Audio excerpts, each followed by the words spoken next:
On those cold, rainy days when you forget your rain jacket or umbrella and you want to stay as dry as possible, should you walk and spend more time in the rain? Or should you run, which means you'll be hitting more raindrops from the side?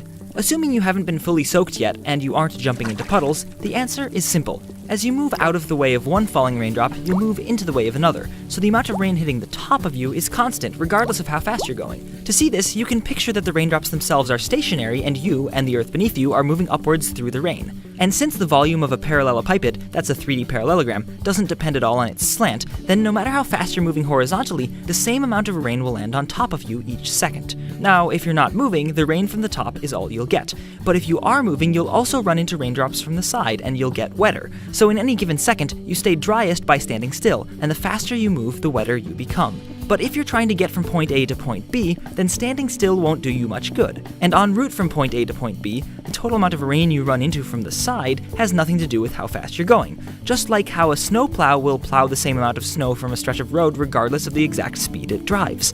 In the case of running through the rain, you can figure that out using parallelepipeds again. So, over a given period of time, the same amount of rain will hit you from the top, regardless of how fast you're going. And over a given distance, you'll hit the same amount of rain from the side, again, regardless of how fast you're going. So your total wetness is equal to the wetness per second for rain from the top, times the amount of time you spend in the rain, plus the wetness per meter for rain from the side, times the number of meters you travel. So to stay driest, getting from one point to another, you should try to minimize the amount of water falling onto you from above. And quite simply, that means getting out of the rain as fast as possible.